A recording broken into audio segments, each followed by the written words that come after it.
Want to make a podcast? Spotify's got a platform that lets you make one super easily, then distribute it everywhere, and even earn money. We like that. All in one place for totally free. It's called Spotify for Podcasters, and here's how it works. Spotify for Podcasters lets you record and edit podcasts right from your cellular telephone or your computer, so no matter what your setup is like, you can start creating today. Then you can distribute your podcast to Spotify and everywhere else, those other places that podcasts are heard. Video podcasts are also available on Spotify, and when you want to take conversations with your fans to the next level, Q&As and polls are the best way to get them talking. With Spotify for Podcasters, you can earn money in a variety of ways, including ads and podcast subscriptions. And best of all, it's totally free, zero catch. We've been using it ever since we started How Long Gone. And ever since I discovered Spotify for Podcasters, I feel like having the option of turning off the Q&As and the polls on the user dashboard has really helped boost my creativity and take it to another level. I highly recommend giving it a try. Download the Spotify for Podcasters app or go to www.spotify.com/podcasters to get started.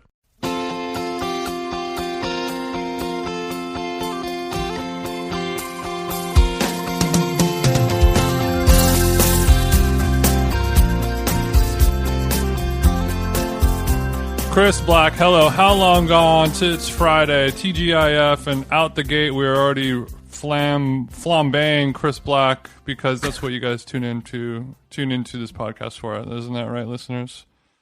That's right. God, luckily, I've been able to reveal kind of the evil side of TJ with some of your recent text messages where you're being very, some would say, verbally abusive to me. Are you one of those people? Are you one of those some? No, I'm not a pussy. I love when my employees talk back to me. You're such a cool boss, man. I love working for you. I think people are surprised, because they think you're this nice guy, but the reality is you're the real asshole, and you just mask it better than I do. No COVID. And people think that you're going to be like this asshole boss guy, but you're actually kind of cool. Hey, bro, the kind bars are free. The Stumptown is on draft. Like, you can come in at 9:30. That's cool. That's no big deal. Dude, I wish my dad was like you. Dude. Such an asshole. Yeah, yeah. I'm a cool boss. Yeah, we have oat milk. Chris, could you be my dad? Yeah. So anyway, what's up? You eat that Saweetie meal yet? You be eating on those Saweetie sauce? No, I don't. I think that although I do love Saweetie, I think that McDonald's is. I mean, to go from Travis Scott to Saweetie is a pretty big swing in a dip in money. They did BTS, right? Oh yeah, which is probably more than Travis. Good point. And then they may have done another one as well. I don't know. Didn't they do Diplo? They did a marshmallow meal, of course. It's just a marshmallow between two buns. It's one big marshmallow in between two buns, lettuce, shredded lettuce, cheese, tomato, all that stuff. No, it's weird because I don't love tomatoes, but when it's paired with a marshmallow, that's kind of it's a fresh tomato paired with a marshmallow. It brings it alive. It sings. Yeah. I hate to use that word, but it kind of sings, doesn't it? No, it does. But yeah, it has me thinking about, like what other things in the world, other collaborations like that where it's just so. You're like, okay, here is going to be the Saweetie meal or the BTS meal or whatever it is, and you look into it and you like wonder, like the BTS meal, it's going to be some like special bespoke bulgogi burger and banchan buffet, or like the Saweetie meal, what kind of action is she going to bring to the plate? And it's just like when I go to McDonald's, this is what I like to eat.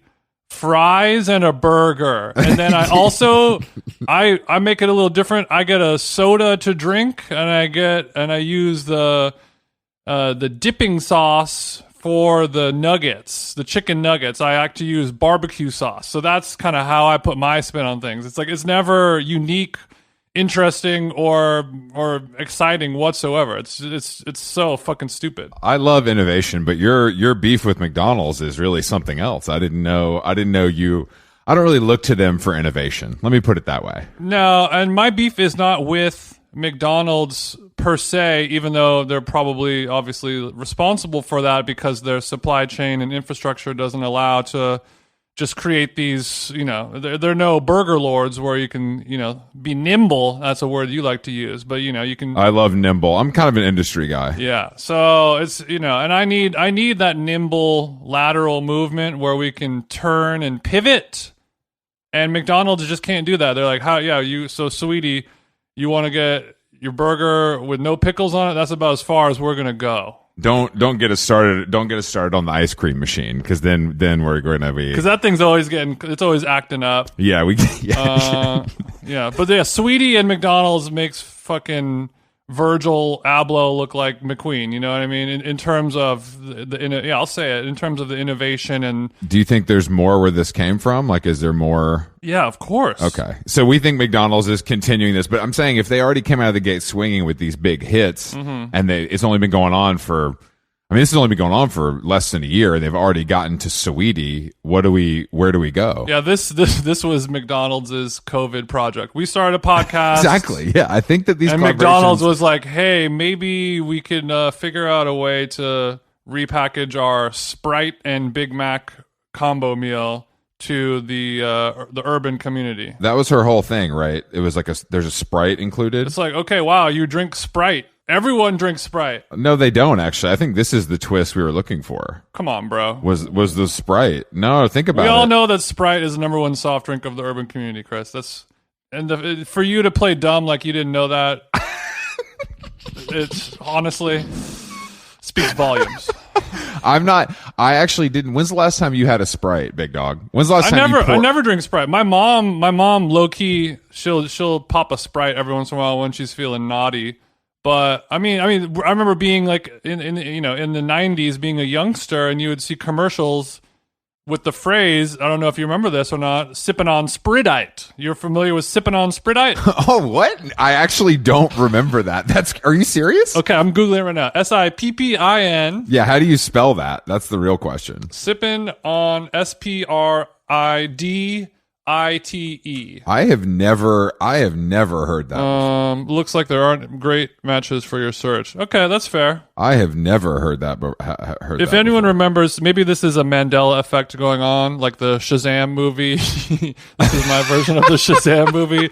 That I swear on my grandmama grave that someone somewhere said sipping on Sprite. I'm sure somebody said it before. That doesn't mean it was in a national. No, but it was campaign. like on a commercial. It was like a Kevin Garnett commercial or something like that. It was like some type of Sprite. Charlotte Hornets basketball player in 1994 did a sipping on Sprite with like a nice little funky beat behind it. Sprite has introduced like most soft drinks, like they've introduced like crazy flavors and stuff, right? Sweet of you to call it a soft drink. I could call it a soda, I guess, but I'm not really up on the. It's called pop.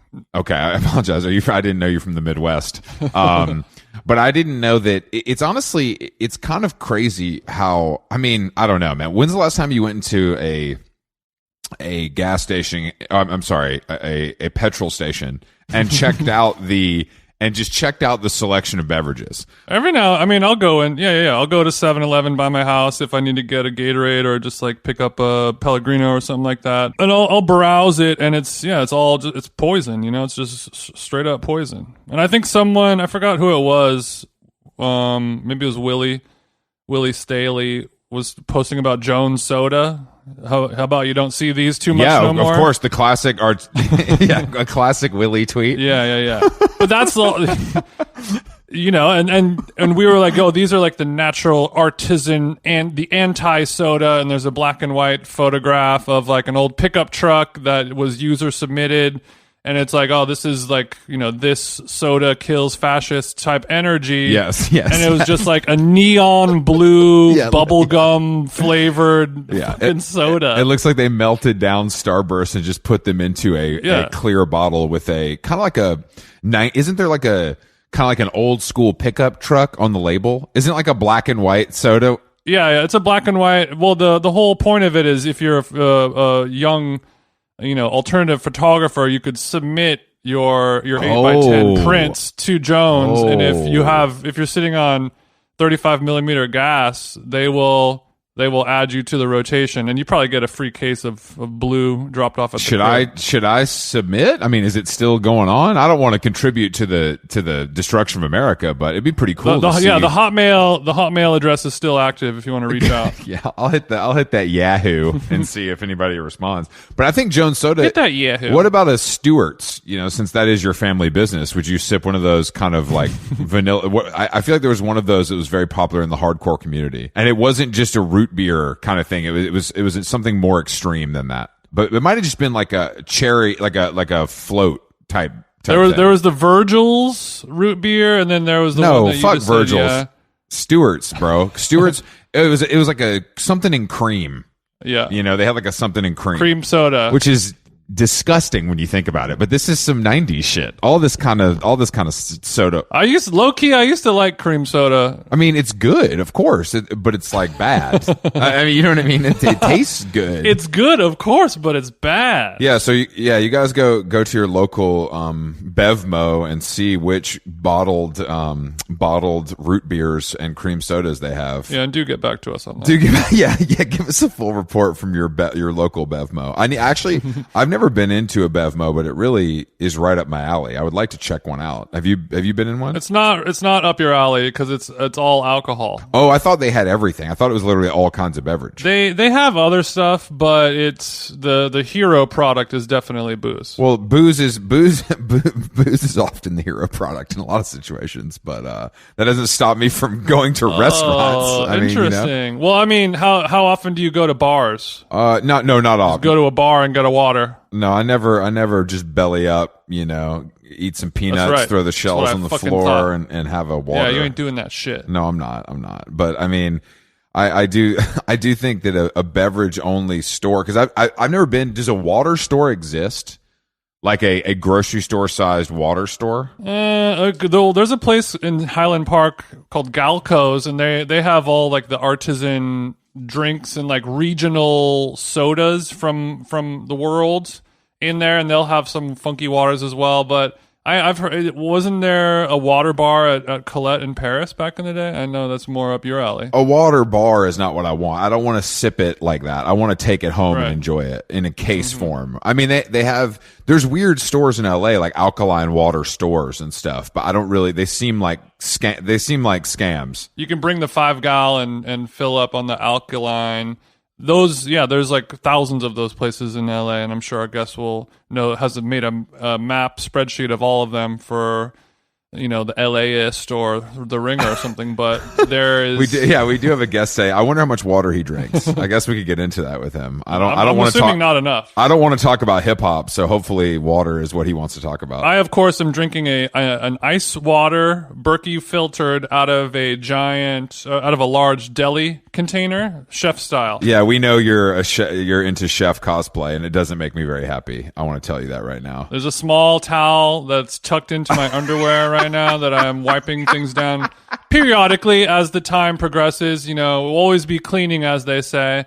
And I do have a muscles on table 13 that is dying on the line, Chris. Whenever you feel like you're ready to start doing some expo, that would be very beneficial. Thank you. There's nothing I love more than something described as dying on the line. And if it's food, that's fine, but I prefer it when it's something else, anything else, really. Yes, for that there's been a phrase. couple of moments where I felt like I was dying at the line, the hotel in Koreatown. A couple of nasty hangovers, but dying on the line is not something I'm not used to. Anytime I've walked into that shithole, I thought I was going to die. I'll tell you. I feel like dying. Lil Wayne voice. Yeah. And speaking of Lil Wayne, our guest today, Jeff Weiss, he's a writer. He has a website called Passion of the Weiss. He's been an Angelino kind of historian cat for a long time. He's written for tons of publications over the years. He's deep in the hip hop game.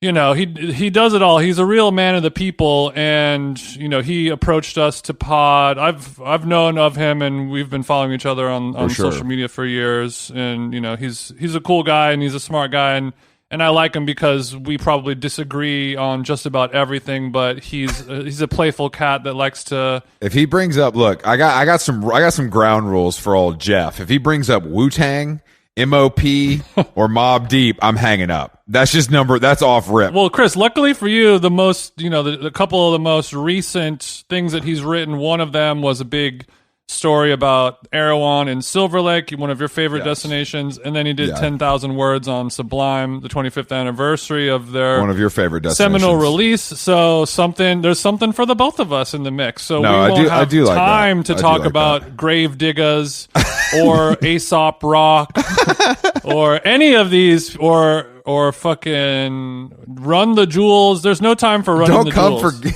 Don't come for Cannibal Ox on this podcast like that, Jason. Ox talk. Unless you were passing the ox to put How Long Gone on in the Range Rover, there's no ox. No ox. There's no ox here. There's no ox here. I mean, I think that I can't wait to discuss all this stuff. But I do want to discuss my recent rant in the group chat about how Versuz is making music sports and therefore ruining it for people like me. Mm-hmm. Oh, that is a thread that I can't wait to start weaving, Chris. That's good stuff right there. Well, let's give Jeff Weiss a Zoom, and we will begin our proceedings. Note to self: insert the Law and Order dong dong instead of the FaceTime chime. Damn, Jeff's rocking I like Jeff's in his version of a cult fit, which is a vintage Janet Jackson tee with the white on white b-ball shorts. For a guy who is into underground hip hop, you dress like Justin Bieber a lot. He's a spiritual inspiration of mine. You know?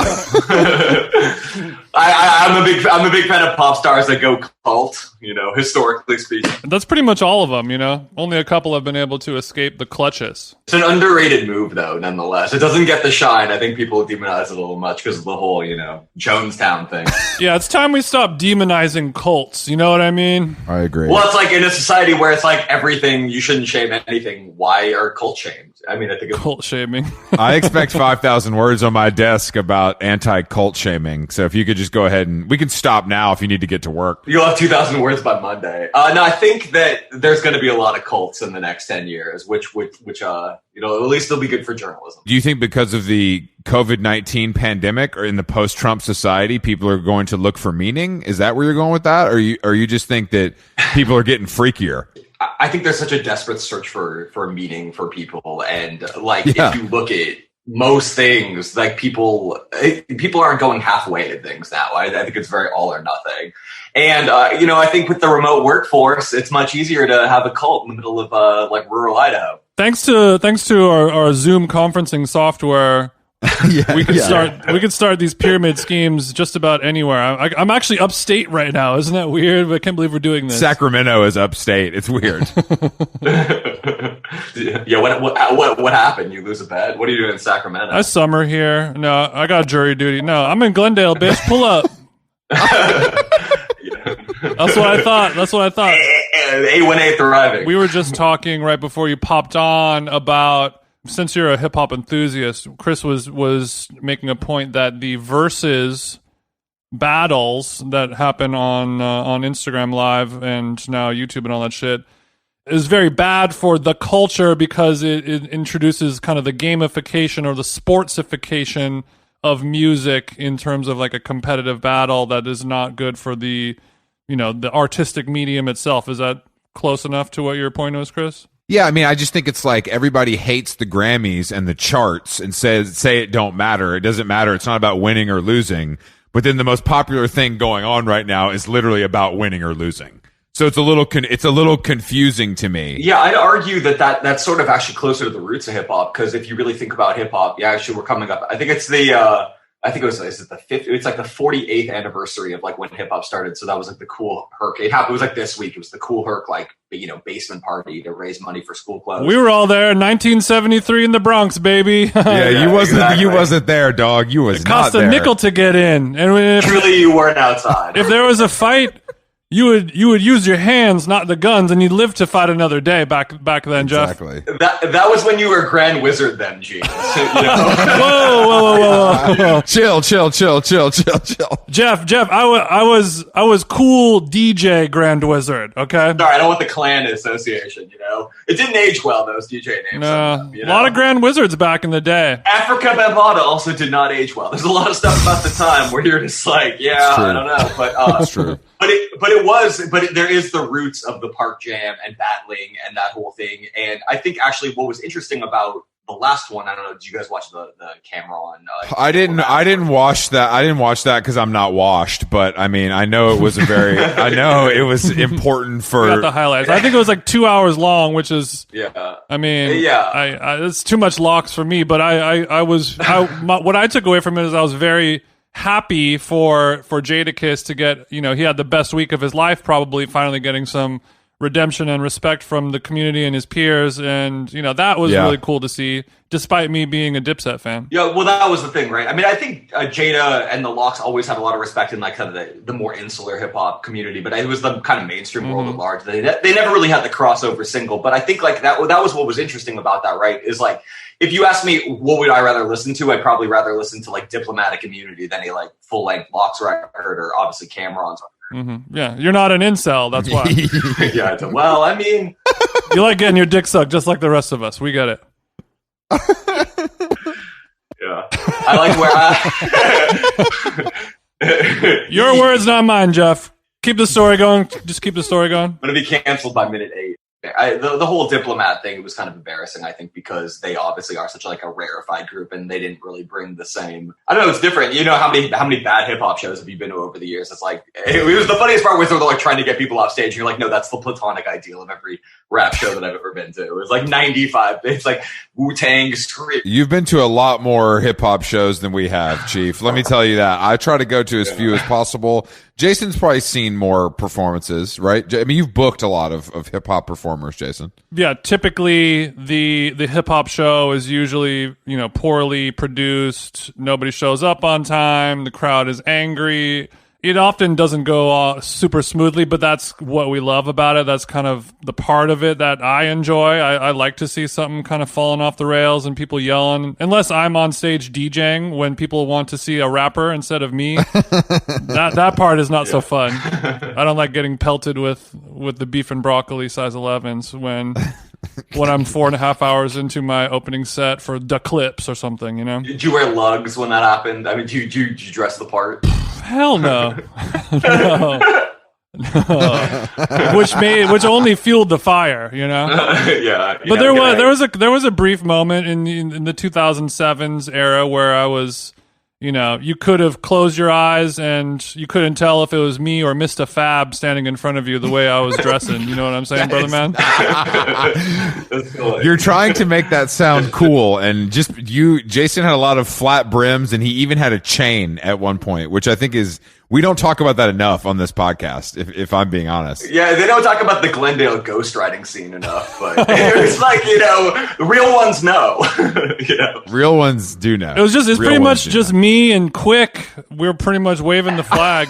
Yeah, I think the game lives there, and there's some pretty crazy scenes outside of the Zanku chick. Yeah, the game lives here. I think he's over there mobbing with Chris's friends, Good Charlotte, the Madden Bros. They got a nice little brib over here in Glendale. I thought they were all in Studio City or like the Valley. They're in Glendale? Glendale is the Valley, bitch. Yeah, but like I thought they were in like a more bang it on my chest. I thought so. You're saying that rapper The Game, one of my favorites. Shout out to Whack 100. He lives in Glendale, like near you, or in a better part somewhere. Better is subjective, Chris. I mean, are we talking about the school districts or? I just feel like there's a hills section. You know what I mean? And that's probably where he stays. Yeah, he's probably up in the hills. He's probably up in the hills more so than I am. I'm hills adjacent, but I'm still considered a flat. Yeah, yeah. I like that you're hill adjacent means you're at the bottom of it, which I think is a cool way to. I think that's a cool way to put it. But it's better to be at the bottom of the hill than to be looking, the hill in the far distance. That's true. No, you make a good point. I didn't know.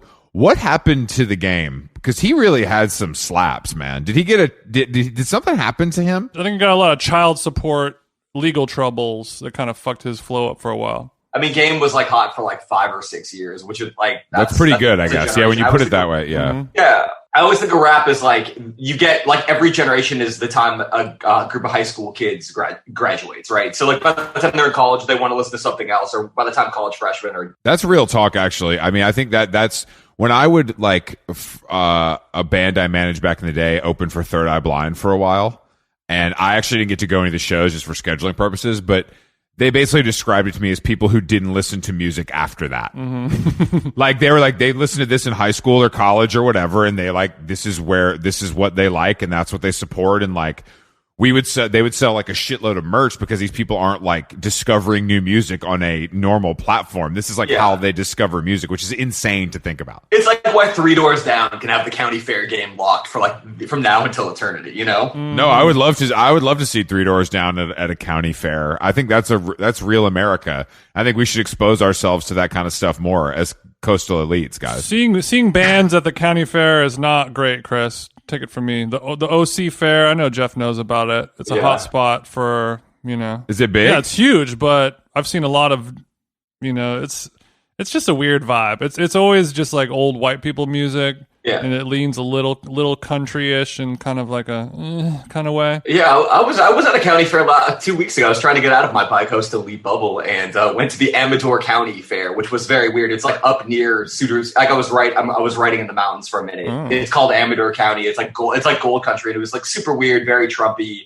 They had like cardboard cutouts of Trump and Melania, like a Trump 24 station, like just station. You know, murder Nancy Pelosi bumper stickers. Yeah, it was a way station. If you did you just say murder Nancy Pelosi bumper stickers? More or less. Yeah, I mean it was the gist. I mean maybe MAME is better, you know. Sure, Chris. A lot of people want to murder Nancy Pelosi. You hang out with a few of them, Chris. Yeah, that's true. I mean, I think that a county fair. It's weird because I don't think. It seems like a Southern thing, but I've never actually experienced one. Like that didn't exist growing up. Maybe it's more of a Midwest vibe. I don't know. I didn't have access to this. I feel like every county fair is like rural because it's like the LA ones in Pomona. This one, like, because who goes to the county fair? Like, what normal person goes to a county fair? I think there's like a great David Foster Wallace essay about how ridiculous county fairs. It was a state fair. I need to peep that. That's what I want to read. Yeah, I want to read him going on and on about fucking county fairs like we are. No. Funnel cake discourse. Chris loves it. Yeah. Yeah. I'd rather talk about Glendale real estate. I did want to talk to you about that. So are you in Silver Lake? Yeah, I've been in Silver Lake like my whole adult life. Yeah, basically. So Silver Lake is that's where I kind of first moved when I came to LA, probably around that same time. Where dreams are made of. Alicia Voice. So my question is, why are you still in Silver Lake? Because I think I'll buy a house one day outside of the city, but I don't think I can afford to buy a home in the city, and I don't know if it's worth it. So I'm just going to keep my apartment here until I'm ready to buy a house, probably somewhere up, like in the Central Coast or something. Oh, okay. So you have a good vibe. You're happy with where you live. You have a good deal. So why move? Yeah, I have like a 2-bedroom. I have an office now, so I'm just like, why bother moving? Because you move to another place. It's like. I mean, like, I like Eagle Rock. I like Highland Park seems to be like an even weirder colony of people gentrifying. And I was like, I already got over the guilt of being a first wave gentrifier. I don't need to go somewhere else and add to it. Right. Anymore. Yeah. I can't take another gentrification on my conscience personally. Yeah. Just colonizing left and right. Taxing. Catch me at the Highland, paying $40 an hour at the Highland Park Bowl to bowl one game. Oh, Highland Park Bowl doesn't get worse than that. You know, I brought that up because you mentioned that you still live there. You live walking distance to Erewhon in your story about Erewhon that I was brushing up on, which, you know, that was earlier this year, but it feels, you know, in COVID times like years and years ago, doesn't it? Time truly a flat circle. I mean, I know the Erewhon thing. The problem with Erewhon isn't Erewhon. It's sort of how I felt about Post Malone. It's like more symptom of a larger problem where it's just like, you know what I mean? Like, I don't mind Erewhon when it was in Malibu or I used to go to the original one on Beverly Boulevard, but it's just sort of become this thing where it's like a monstrous hedge fund, private equity type behemoth where like half the things there are kind of like con man products. But, you know, the pizza's good. Like, I get it. Like, I hear they have a good guacamole, my friends insist. My mom loves it, you know. No, Chris is a aficionado. I am, but I also love corporate behemoths. I'm not afraid of that. And I will not allow you to sass or speak poorly of Post Malone. We are post Hive on this podcast. You're Post Hive. We are not. Chris likes Post Malone. I thought you were a member of Post Hive. No. I mean, I like him as like a personality and an entity. I think he's like entertaining and disruptive in a fun, unhealthy way, but I don't listen to his music or relate to any of his fans. It's some dirtbag shit. His music is the best part. I mean, I love he's got a voice of an angel, but he looks like a murderer. It's a great combo. I mean, he's tall too, Jason. Do you feel competitive with him? I don't think he's not that tall. 6'3" at tops. He is not 6'3". I'm more emasculated by his immense wealth than his height and his angelic voice, while not looking like a murderer. He looks like a fucking... He looks like you'd find him at the Amador County Fair. Yeah. You know? He looks like a guy who lives in Florida who started getting face tats at 11. Oh, you're right. I guess he is only 6 feet. I think he looks shorter than that, so I assumed he was... I'm sorry. He's 6'2" in the Luke Casey boots, though. That's true. When you put the ropers on and you kick your horse to get down to Erewhon, you know, the boots are hitting different. Oh, boy, howdy. He moved to, though, didn't he move to, like, Idaho to stop partying? Was it Idaho? I thought it was like rural Nevada. Same diff. Well, rural Nevada's a tax shelter, so that makes more sense. Yeah. So yeah. Well, I would argue, going back to Erewhon, I would argue that, you made a lot of points of like, if you're an old head, you're saying like Silver Lake ended in, 98 or something like that. You can go back as far as time to when Silver Lake stopped being cool.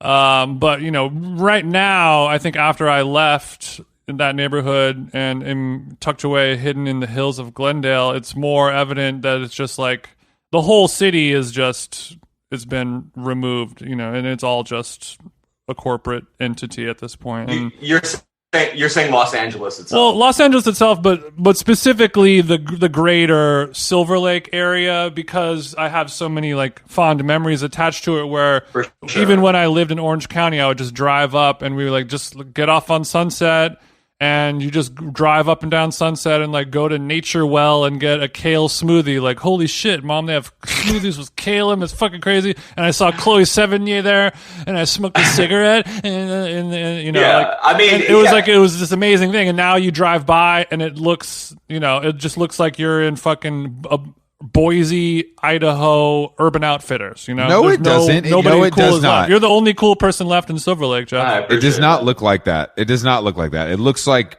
Williamsburg, and that's what they always wanted it. That's what they always wanted it to look like. It's final form. Williamsburg now looks like a Boise, Idaho, Urban Outfitters, Chris. That's what I'm saying. No, they have they have bagels and stuff like that. It's different. Silver Lake is becoming like the Millennial Grove. You know what I mean? It's like a bunch of like Hollywood executives that have moved out there and they've been there for like 10 years. It's a bunch of Netflix people. It just doesn't. I mean, it was done when. I mean, I always said I said in the article, it's like the day that you couldn't smoke inside of Spaceland, or you could be like it.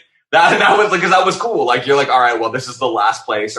But even if you go to a place like Cafe Tropical now, they totally redid it now, and it's clearly a nod at like this perceived kind of like whatever the yuppie is now clientele, where it's like it looks like one of those like stainless steel. It looks like Alfred Coffee now. Everything kind of looks like Alfred Coffee. Jason's favorite. And why are? I mean, I spent a lot of time at Cafe Tropical. I spent a lot of time smoking cigs inside the glass aquarium room at Spaceland. Yeah. Those are two things that are near and dear to my heart, and those were important nails in the coffin. I don't know, like what makes these businesses give up? Like what happens to them? Is it just like we're not making enough money, so we have to just turn our amazing, unique, interesting business with a built-in clientele of decades and turn it into another Alfred? Like, do they think that that's going to work? Is it a last-ditch effort? Is that, what is that? I think it's just everyone wants to make more money. No one's really satisfied with, like, you know what I mean? Like, no one's satisfied. It's like everything in American society, right? Right? I mean, like, it's like, think about, like, why don't they make $40 or $50 million comedy movies? You know what I mean? Like, because they don't scale globally. I mean, you could. Yeah. I mean, think about how many like the movies of like our childhood, like an Austin Powers. It's interesting that you bring up Austin Powers because we've noticed that Fat Bastard is trending. But continue. He's back. Yeah. Have you noticed that, Jeff? Have you noticed that Fat Bastard's starting to come back a little bit? Look. Yeah. I mean, you've seen it too, right? You've seen it too. Well, yeah, I mean, I thought it was something to do with the Chili's commercials having a retro Vogue and the Baby Back, Baby Back, Baby Back rave song, but I think maybe there's a moment. Damn, is Baby Back song coming back? I think we can make it. You can take it on the tour. Jason loves that song. 8-minute house remix. I think I'll see if Moody Man's down to sign up. Yeah. For a little white label. But I don't think so. But I think this is just what happens in cities. And I don't understand why people are so surprised or upset by it. Because it's historically just kind of what happens, right? Well, you're right. I agree. But then when you think about nothing replaces it, which I think is like my problem, right? Where it's like, where is the cool part of LA that you'd want to live in if you were 25? Like, I don't know where it would be. Glendale. Yeah. By the game. There's no, okay, well, like, you'll look at a restaurant like Greenblatt's. We used to love to go there after our sets at the store. So that's an example of a place, a legendary restaurant in Los Angeles that's been open for 100 years or something like that. Yeah, 95. And then you have a place, and completely unchanged over centuries or decades, I should say. The same menu, the same everything. It's just rich with history. And then you have a place like Langer's or Cantor's, same exact story. Legacy business, haven't changed a single thing, didn't modernize, didn't turn into an Alfred shit, but they're thriving, they're succeeding, they're making money. Like, so some businesses can do it and hang on, and other ones can't. Is it just the quality of product that separates it? Is it just it's rent? Yeah, it's rent. Yeah, probably. Yeah, I mean, think about it. Like you were talking about, like a Langer's. I mean, that's right, like in MacArthur Park. So it's the rent is not going to be the same as like right next to the Laugh Factory or whatever. I mean, Greenblatt's kind of legendary in a way too. It should be historically preserved because that was allegedly the place where Puffy, if you believe, there's a bunch of Biggie and Tupac, obviously a bunch of theories about who did. We're gonna get into that. Don't worry. All right, yeah. There was a great theory of Puffy. Well, I don't know if it was great, but it was a theory of Puffy ordering the hit at like 2 a.m. at Greenblatt's Deli, really? Which is like what? Yeah, because like it was like one of those things where the guys who allegedly killed him.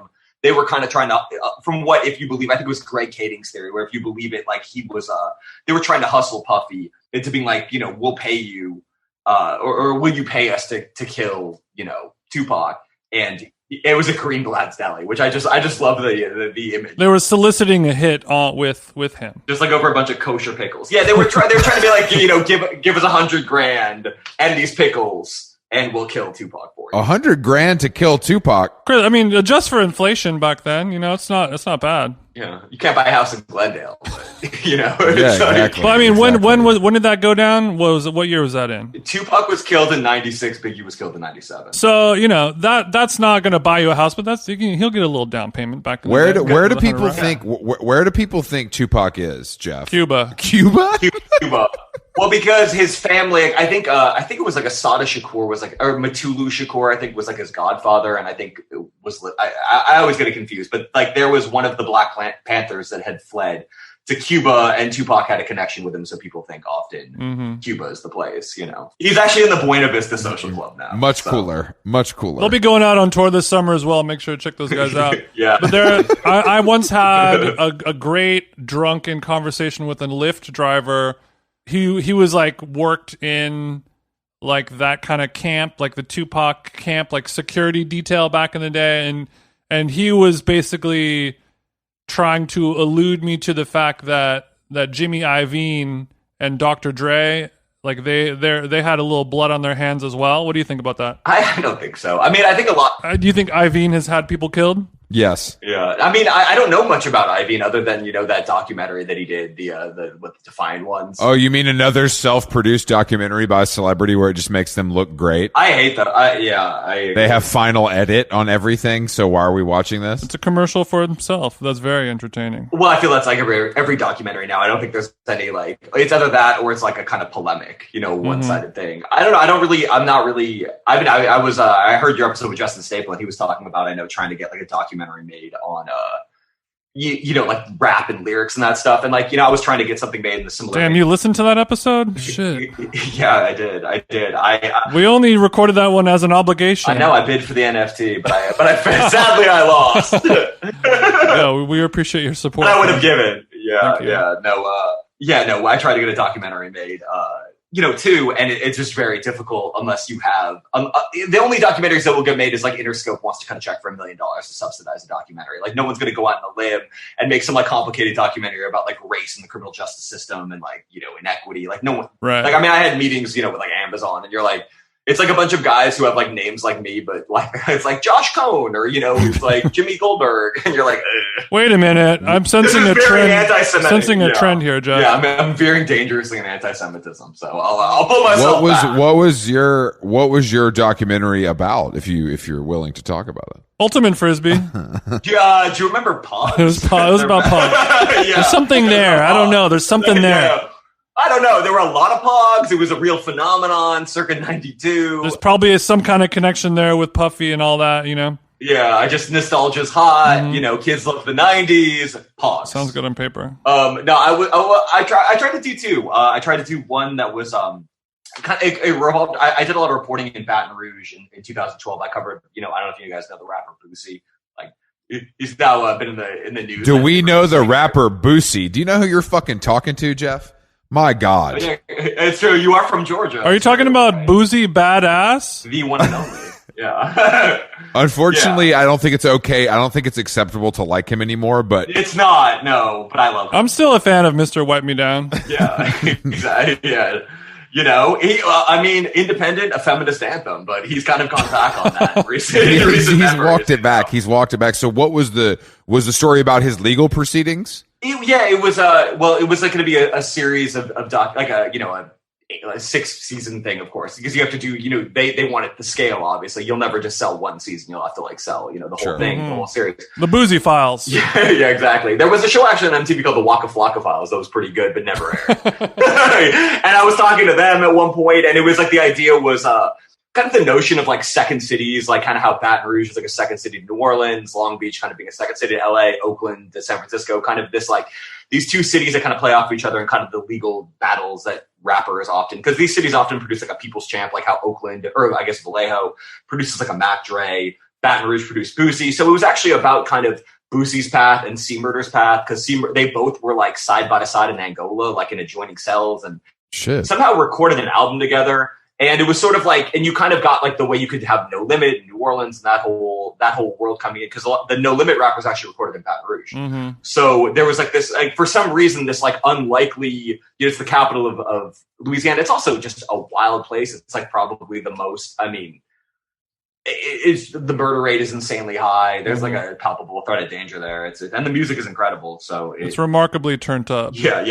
That's where Ratchet came. Ratchet came from Shreveport originally, but then it got popular in Baton Rouge and then obviously spread from there, because it's just kind of. Are there some Baton Rouge artists that we should check out that we haven't heard of that are legends in the game there? Yeah, it started with another anti-Semitic name, but there was a label called the Concentration Camp that Boosie started on that was really good. Jeff, come on, Jeff. Age well, yeah, seriously, yeah.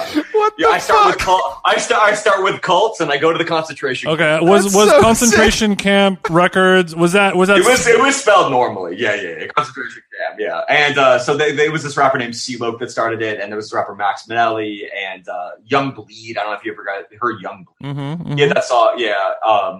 And then it kind of goes into the Boosie era, and then obviously Webby, but then Kevin Gates. I'm sure you probably know Kevin Gates. He's from there. Sure. NBA. I don't get tired, Jeff. I don't get tired. You said NBA Youngboy's from there as well. Yeah, and I spent time out there interviewing him, which was ridiculous. He the first time I went out there, I was like, I went out there for a Boosie show because my friend was throwing it, and Boosie'd been out of jail for a year, and then I was like, well, I should do some reporting while I'm out there. And then NBA Youngboy was just starting to pop off. He was about to announce his deal with Atlantic, and I knew his manager, this guy Fee, who used to manage Kevin Gates and was connected to Lil Wayne in Lil Wayne's early days, like with the Young Money stuff. And he's like sends me like a pin drop. I'm like, okay. He's like, meet him here. And it's like the worst trap house in Baton Rouge. And it's like NBA Youngboy and his friends are like children of the corn, like 16 years old, like asking me if I want to go in a shootout. So I'm not allowed in Louisiana after that. Yeah.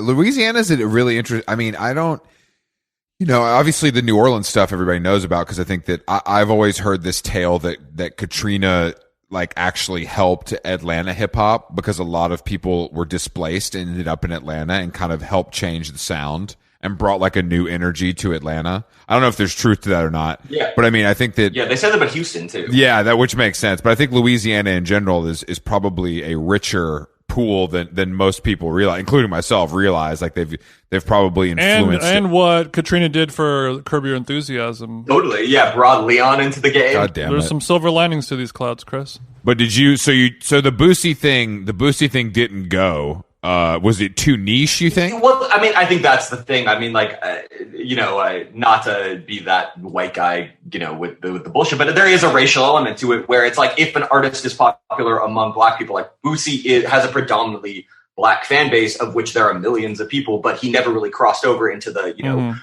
the more white mainstream world. And so therefore they don't think he's as famous as he was. And then same with Draco. I was, trying to do a Draco documentary, which I still am. And it was just one of those things where I can be like, well, he has a song with Drake, but they're like, well, he's not Drake. So unless Drake wants to do the Drake, they're like, oh, can you get Drake? We think he's awesome. Yeah, totally. Or they'll be like, oh, there already is a documentary about this. I'm like, what? They're like, they did a Meek Mill one like 3 years ago. And I feel like that is the thing about, it's very similar. I think you see it where, when I know you guys have done the TV stuff. I wrote scripts at one point, none of which sold, but like, I remember there was a script kind of in the hip hop world, and they're like, well, we already have Atlanta. I'm like, well, like, you know what I mean? Like, and it's like, no, Atlanta's like might as well be like David Lynch in the world of Atlanta. It's not yeah. That's not the same thing. And then when you saw Dave get optioned, you're like, what? This is some bullshit. Yeah, not my favorite show, but Oh, good. Finally, you're the first person I've ever talked to who doesn't like Dave. Every person talks us into it. A brother in arms. I think it's the worst show I've ever seen. Whoa. Worst show I've ever seen. Well, I've never seen it. Every single person we talk to tries to convince us that we'll love it, and it's like the perfect show for both of us. It's crazy. Every person I meet is tries to convince me. Same with me. To convince me to watch Dave, and I've never tried it. I've never watched it. I watched the whole first season, and I wanted to commit seppuku. It was so. What do you? I'm sure a lot of our listeners watch it and enjoy it. What is your beef with Dave? There's a lot. I think like the fun. Okay, like obviously it's a pretty trite fish out of water setup, right? Where they're trying to knock off Curb Your Enthusiasm in a kind of uninteresting way. I think the whole fundamental conceit of the show is that, look at me, he's a funny Jew interacting with black people. And I think that's like kind of racist. You know what I mean? In 2021, that's your whole thing. Like, it's like this bizarre uncomfortability, or discomfort with this world. They ended it with like him going to jail. Mm-hmm. And at the time, I have my own like sensitivity because at the time I was like covering the Draco trial, and I'm getting phone and I don't know how much you guys know about that. That's a whole different story. But basically, the short end of it is he was a rapper that was being framed for a murder he wasn't being framed, but he was being accused, and there was this whole like DA and prosecutor and the sheriff's department conspiracy against him to say that he committed this murder, but he wasn't even being accused of holding the gun, pulling the trigger, and none of that stuff. And they just use it as a pretext to try to target him and his rap group. Mm-hmm. And so I'm getting phone calls from jail from Draco, who's being wrongly accused. And meanwhile, like, he's making light of jail, and he's like left a bad taste in your mouth at that time. Yeah. And it's just, I also kind of, there's a thing where he did an interview a long time ago with my friend Drew Millard that used to write for Weiss, and he still does write for Weiss sometimes. But, it was just like kind of, his basic premise was, he's like, well, I have so much more to lose than any, street rapper coming into the game. And he's like, well, why? And he's like, because I have a college degree and a marketing job. And you're like, dude, that's not, you have nothing to lose. Like, you'll be fine. Like, you'll get hired at like, I mean, I feel like it's probably one of those things I could watch and I would probably laugh. I'm sure it's like, there's parts of it that are funny. Like, you know what I mean? Of course. I don't know if I don't know. I don't know if the world needs it. I definitely don't need it. I don't. Yeah. I mean, but that's the thing with these documentaries or the series or whatever that you were trying to do that didn't work out so far. I think it's like, I'm surprised that these studios and these people don't recognize that hip hop is like fully popular culture. Yeah. Like literally the most popular thing in the world.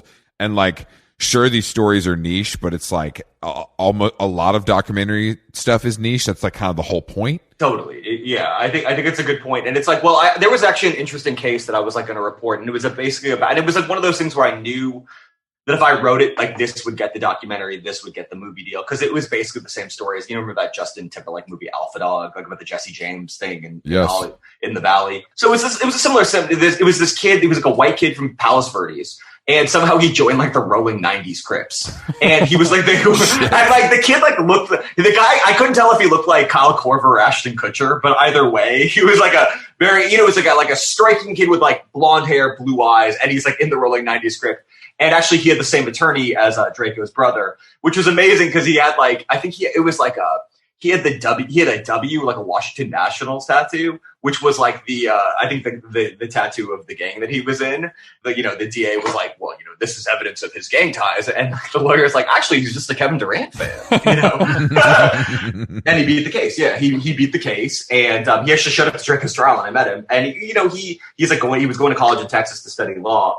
But he was like one of those cases. And again, it's the same kind of trite fish out of water setup. And, at the end of the day, it's like, I'm going back to the Little Dicky thing. I guess my problem with it really is, well, like beyond the fact that I find it a racist show, which is bad enough. I just think he's bad at rapping, so the whole thing doesn't like add up to me because like it's like based on like everyone's like you're a genius, Little Dicky, and I'm like, dude, this is the guy that did the Freaky Friday song where he was excited to say the N-word with Chris Brown. Yeah. So I don't like. I was like, all right, guy. Yeah, leave it to Lil Dicky to make Chris Brown look like the sane one in the bunch. You know what I mean? Totally.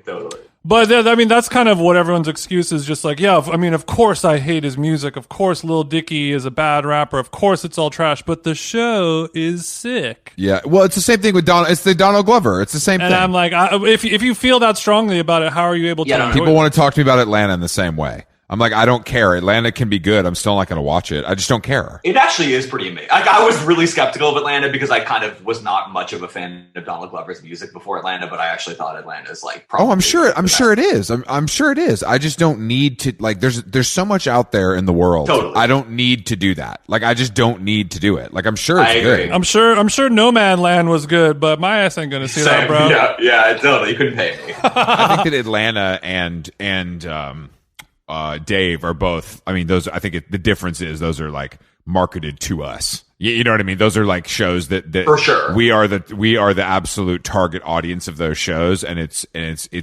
I just don't even. Neither of them compel me. Like, I don't even think about watching it. Do you know what I mean? I don't know. I can't explain it. I think the problem is, guys, we're all too smart for it. That's just what it boils down to. Where does he go from here, right? Like, is he now an actor? Does he make music again? Like, what? Because I just don't know what the path is for someone like him. I mean, because the show can go wherever he wants to now, Chris. I don't think that show can last for very long. I mean, I think it can do 3 or 4 seasons maybe, but no one wants to hear his music. That's the issue. I think it'll just entourage out, and he'll become a tall, lanky Jeremy Piven. Well, speaking of, we were talking about Erewhon before, and your article about Erewhon definitely was not favorable, and the article that you wrote about hater ass, the article you wrote about Sublime recently, a little bit more favorable. Yeah. So and I've heard people talk about, when you're writing, make sure you're always either writing about something you love or something you hate, or else there's no real. Yeah.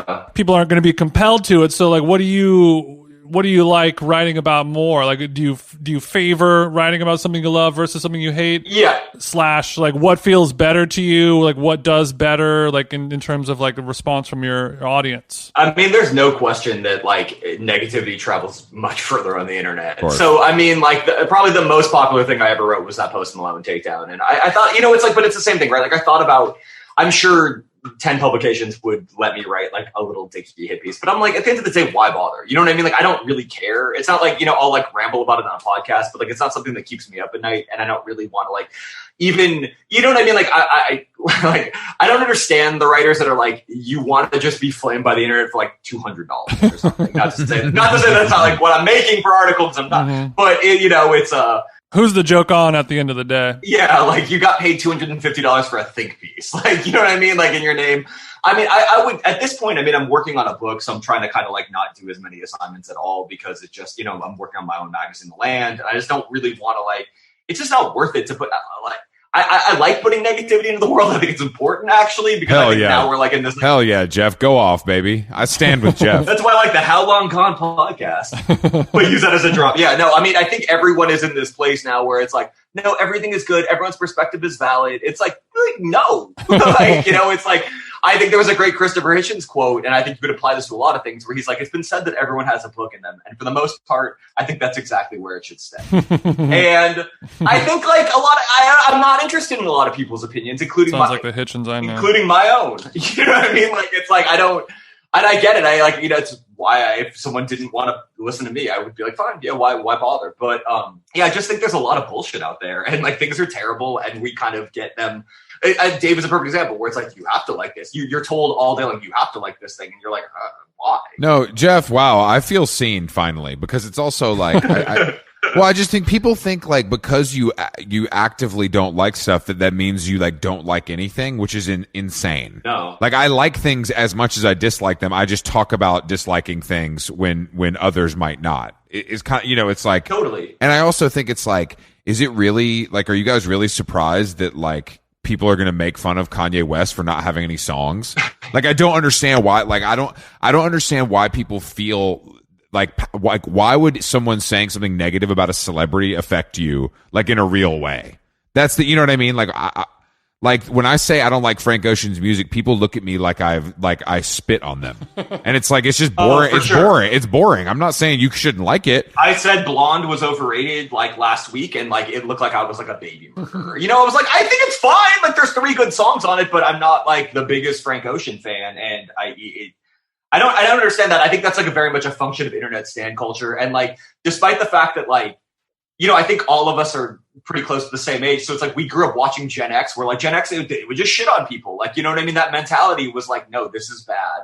And now we've suddenly come, and I think poptimism as a philosophy is good. Of course, yeah, there's a lot of pop music that is good. I'm wearing a Janet Jackson shirt. Like, we were talking about this earlier. I wonder, I mean, I think that like, I appreciate that like it's not rewarded necessarily, but it's much more the thing now to kind of like a little bit of everything. Whereas, and we've talked about this a lot on this podcast, whereas like if you grow up and you're into hardcore punk, like that's what you like. You're not really allowed to like other stuff. You know what I mean? So I appreciate that, because I'm a person who loves pop music, but I do think that like at a certain point, how many times can Olivia Rodrigo be intellectualized? Like, I don't know if it's there I don't know if it's, 100%. I like the music and it's good, and I like to hear the story about how it was written, but at a certain point, it's like, she's a really talented 18-year-old girl making pop music, and that's kind of the story.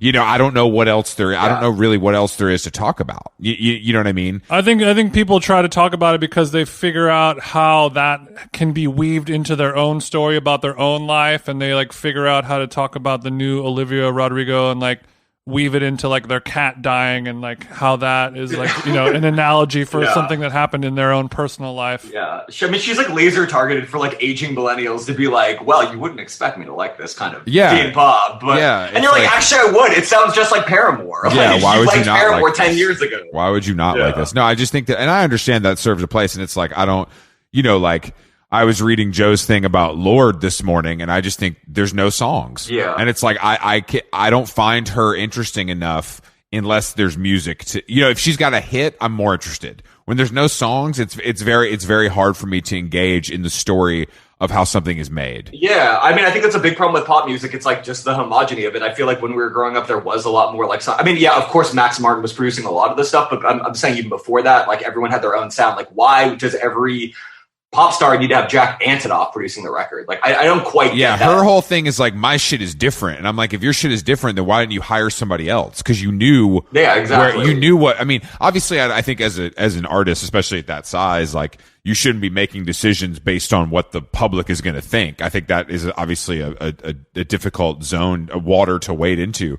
If you know that he's done Taylor Swift, Lana Del Rey, and Clairo, and you don't want to be put into that zone, then don't do it. I just don't understand. Like, totally. Yeah. I mean, artists, they're too big to fail now, though. Like, an artist like Lorde is too big to fail because she's not going to get the negative reviews. Like, it's not going to, I mean, maybe, but it won't matter even if it does, because it's basically like wedged onto. It's fandom. It's just fandom. It doesn't matter. Exactly. Yeah. And that has sort of like, I mean, and you see it now in all facets of American society. I mean, it's like the way that people like like, I don't know where you got. I was out in Silver Lake actually when the election hit, and I was like, where did all these people get Kamala Harris and Joe Biden merch? Like, I didn't see any of it, and it's like people waving like bobblehead dolls, and like, you know what I mean? It's like they're a Joe Biden cardboard cutout where he looks like a zombie, like freakazoid. You know, it's like just like an aging weird like plastic surgery zombie. Yeah, I like Kamala merch. Like, you have Kamala merch? Like, I don't. Like, where does one get that? You know, I think that there is no. I agree with you completely. But it's like, I mean, even it's like this Billie Eilish album being number one. Yeah. Like, even Bob Lefsetz is calling bullshit on that. You know what I mean? It's like, I heard. Did you listen to it? I heard it's not good, but you know, no, of course it's not good because it's not. Yeah. I've never gotten that. Like, she never spoke to me. I think it's like, I think she could be interesting later if she works with somebody besides her brother, just to like give people something new. Probably, because she does have a great voice. But I'm saying, like, making a record go number one now is literally like scamming a bundle system with ticket sales and vinyl and tapes and t-shirts. And it's like, that being number one is meaningless. So you might as well just make good music and go on tour and make money, because the number one thing, it's meaningless because it's truly a scam. Like, there's no other way to do it now. Yeah. I mean, like, with her, like, I mean, I think she seems very cool. She's obviously smart. Like, I mean, if I was like a parent or something of a Zoomer, I'd be like, yeah, that's like, she's a good example. Like, I'm happy you like her. Yeah. But at the same time, it was like, I knew like 4 journalists that had profiled her before anyone had heard of Billie Eilish, right? So the fix was like already in. And then she came out with she had stuff before the last album. I thought the last album was pretty solid. I listened to it like once or twice. You know what it was like? It was like Blue Cantrell. That's what it sounded like to me. I was like, yeah, I guess Blue Cantrell's all right. But the brand was so much like stronger than the actual music, and that's really what just crosses. You know, that's what I think resonates now. Brands, baby. I mean, that's what I said this morning on Twitter. Kanye West has made $7 million off Donda merch, and no one's heard like an album. Like, really? Yeah. You know, that proves that music just doesn't matter. No, it's like, and it's the Frank Ocean thing. I mean, I talked about this today too. It's the jewelry. It's like, it doesn't. People want to be a part of whatever world you create so bad. At a certain point, the music is irrelevant, you know. And it's like a pretty wild place to be. That's where we're at. Yeah, I mean, I think, like, you know, not to get like a little too like over intellectualize it, but I mean, there's clearly like a crisis of faith in just to be a human being these days. And I think a lot of people, like, their emptiness of their life, like, you know, whereas it would have been church or like, I don't know, like a bowling league or the Elks Club or whatever the fuck, you know what I mean? Or like a knitting. I think it's now like, I am a stan, you know, like this celebrity is a projection of my ideal. And it's like, it's its own. I mean, you can see with the Free Britney thing I'm working on. I mean, like, my book is not really about the Free Britney thing at all, but it's about kind of the Britney Spears is sort of like the death of the American dream. Yeah. And, like the Free Britney thing, I went to, you know, one of the rallies outside of the courthouse, and like I went actually into the courthouse afterwards. But, you know, it might as well be a religion, you know, to these people. Like it, you know, and a lot of it is, you know, it's sad because I think a lot of it is like always we're kind of like holding on to your youth. I think people see Britney Spears, you know, of course there's the human element of it where it's like, it's a fucked up, it's conservatorship, she should be outed, she should have her own free will, etc. But I think a lot of it is like the sadness of like everyone being like, oh, I'm aging, right? Like Britney Spears is now turning 40, and I'm no longer a 16-year-old that was obsessed with her, and like my own life is kind of in shambles, her life is in shambles.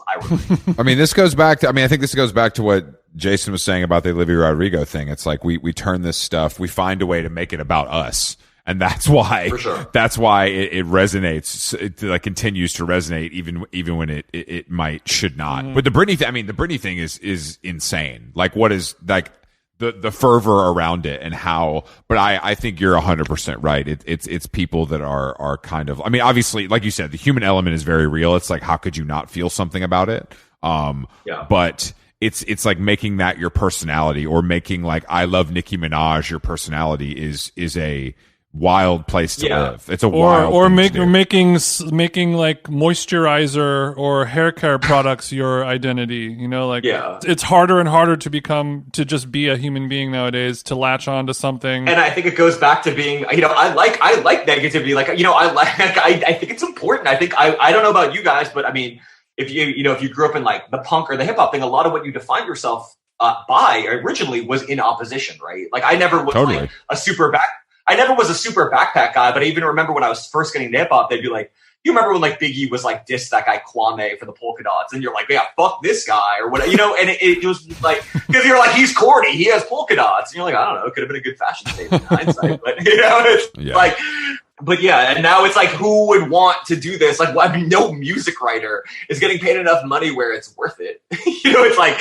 what, you want to write like a review of the Billie Eilish album and give it like a 3.0 at Pitchfork or what? You know what I mean? Yeah, your life is ruined. So, like, your life will be ruined. Totally. Like, you'll get destroyed. I got death threats. Yeah, I got death threats from my Post Malone piece. Yeah, and like it turned out to be like some weird incel guy in India. Like, because the Post, where I wrote the piece, has a whole team now devoted to journalist death threats. So they're like, "Oh, don't worry about it. We have our death threat team." Wait, what? Like, great. That's a real thing. Yeah, it's like the Suicide Squad, but it's to actually stop you from getting murdered. The Washington Post has, and I assume the New York Times must. I don't think the LA Times does. I don't know if Patrick Soon-Shiong's willing to shell out the bucks for it, but yeah. But to Bezos' credit, he has a department dedicated to people investigating credible murder threats against Washington Post writers, which, and that's the world we're in. And like, I got a ton of hate mail, which I don't really care. Like, I think if you write a really mean thing, like, but the difference is now it's like, right, when you used to write a mean thing, you'd get a bunch of like dumb letters to the editor and like everyone would have a good laugh over it. You'd clown them and maybe put it up on like a bulletin board and kind of just, throw darts at it or whatever. Yeah. Which is how journalism happened before 1998. And now by getting swatted by a 14-year-old incel in India. Totally. I'm gonna have to move out of Silver Lake when all is said and done. Where will I go? I don't know. I mean, do you think that trend or that like that being the new normal is going to dissuade people from not just criticism in general, but just like the career? You know what I mean? Is it like, are we in an era now where if you're not just going to be positive all the time, you might as well pick another job? Yeah, I think that's definitely the case. I mean, I think you can have maybe a podcast, but like I had a friend, this guy, Vic, where he goes by Rosecrans Vic, and he's a really talented guy, is a website and a podcast, and I feel like the whole thing now, it's like he started trying to be a writer, and I was like, well, he's a young Mexican kid from Downey, I think, but I was like, where are the young, writers of color in Los Angeles that are like, I should look out for and like maybe help try to put on or whatever, and he's like, oh, well, they're all doing podcasts now, or they're all like they're managers, they're doing podcasts, they're Instagram, and like what really struck me was a few years ago, I think it was like 3 years ago, I did an article with the LA Times, and it was about kind of this new kind of wave of like the Instagram blogger kind of supplanting, the blog era, which is obviously long dead. And the one thing that struck me was one of the most popular, I think it was Say Cheese. It's a very popular Instagram account. I think it has like 1 million, streams. And this guy's making millions of dollars a year, basically selling, if you want to be on Say Cheese, pay me like $3,000, and I'll post you on Instagram. And he didn't even have a website. Yeah. I mean, that's it. I mean, it's much easier. It's also much easier. Writing is hard. It sucks. You know what I mean? It's much easier to do something else, especially because the money's only okay at best. And now, yeah, if you say something, that's not favorable about the wrong person, it could mean it's the end for you in some ways. So it's a very strange place to be. And it's dishonest, right? Because I think like what you were saying is super valid, where it's like you're only to write about things now that it's the trash or a classic binary, right? Mm-hmm. So I think a lot of things, to get attention on the internet, whereas like 99% of things are just mediocre. Yeah. Like maybe 1% of things are really truly terrible. And like I love that. Like I mean, it's like it's great when something's like a spectacular failure. It's like how I feel, it's like I'm alone on my island about Dave, but I'm all right with it. But it's like, very few things are really that good. But now you have to you can't just couch it and be like, oh, this is a pretty good record. Like who's reading a 6.8 review at Pitchfork? Like probably nobody. No, you're right. You're right. It's better for everybody to be extremely positive or extremely negative. Either way, that's how you're going to get clicks. Well, I'm glad we still have people like you out here, Jeff, who are willing to write, even though it's much more difficult. It's still possible to be critical and positive and weave it all together in a good way. It's just harder now. Yeah. So, it's much easier to podcast where you can hide behind an hour of dialogue. That's, it's more work to get pull quotes from and harder to find.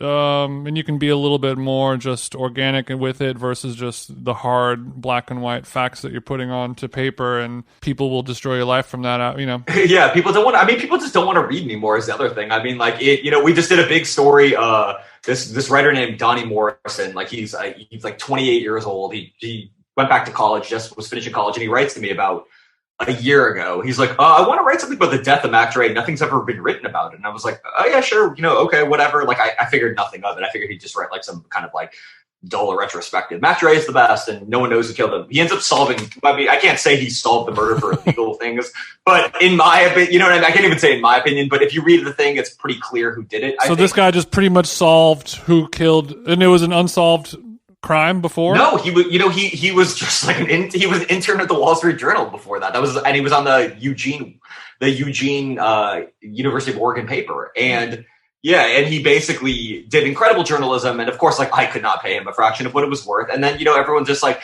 well, you should do a podcast.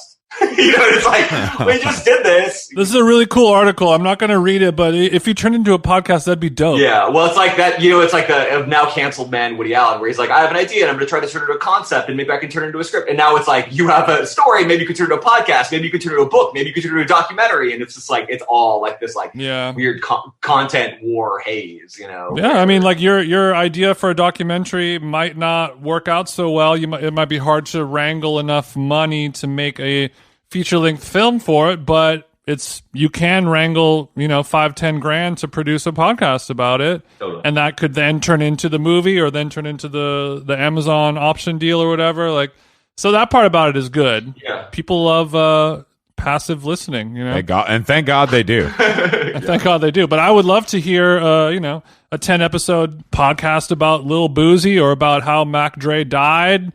I would listen to that, and you could make, $100,000 in sponsorship deals from stamps.com or whatever, and everyone's happy. I only want audible.com to sponsor me. That's fine. We can work that out in post. All right, big dog, put your dick back in your We're pants. We're not all in Silver Lake, all right? Yeah, just living the high life in Silver Lake. Just going to the Erewhon and just dropping racks. I feel like going to the Erewhon. The other thing is like I feel there, and I'm like, it feels like. Like when people buy it, you're like, it's like they're going to the strip club. They're like, I spent $1,000 on like. Do they have your picture posted in there though? Will they still sell you olive oil, or is it a little bit of a persona non grata? It's like a Western post office in there. It's like Dodge City, 1884. Do not sell eggs to this man. Jeff Weiss, dead or alive. Do not sell a single duck egg to this man from Frog Hollow Farms Orchard. Yeah, exactly. Not a single donut peach will go into this man's basket. I'll never eat turmeric in this town again. It's like... Yeah, I want to come tie up my horse with a little turmeric in my mouth, like a straw, like a hay piece of straw. Yeah. Spit my yellow turmeric into my spittoon. Oh, Jesus Christ. Jeff. Let me rustle up some of that good old buffalo cauliflower. Thank you for joining us, because you're going to die at that Erewhon, mark my words. You guys check Jeff out online wherever you read. Jeff, tell them where they can find you most accurately. I'm at Passion Weiss on Instagram and Twitter. I'm not Biz Marquis, RIP. I also edit The Land magazine, co-edit The Land magazine, which is, we're doing Kickstarter right now. So, if you feel like donating money to independent media, you should do that. Hell yeah. If not, yeah, we don't. But good luck with that, Jeff. Thank you. No, we don't, but our listeners might. Yeah, love the digital panhandle. That's a great. The land is a very good name, though. I'm going to give you that. It's a great name. I like that a lot. Thank you. Thank you. It means a lot. Yeah. All right, Jeff. Thanks so much, dude. Honestly, it was a pleasure. All right, yeah. Thanks for having me on. We'll talk to you soon, bro. Peace. Twisted. Now meet the Carmel king of the castle, keeping his tight, CL smooth, sipping on Sprite. It's the Macadon, never swerving untitled, knowing commercial rap needs to be recycled. Collecting cans for Nick's picks, my latest LP. Now obey my thirst, some precisely. I got the knack to rock, I'm steady heating up the spot. The chocolate boy wonder making heads bop. Plus to be up and down on that chair. This is how we work it. Grab the big Sprite and we jerk it right out the fridge. It's just like this with a dab dib. Yeah. I give a pound to my man with my right hand, because I keep the Sprite in the left hand, and then I push the button when I don't want to hear nothing. I let it go when I want to hear something. Yeah. This is how we flow when we in the studio, freestyle with Sprite. Yo, how the rest go? First things first, obey your thirst. Sprite, alright?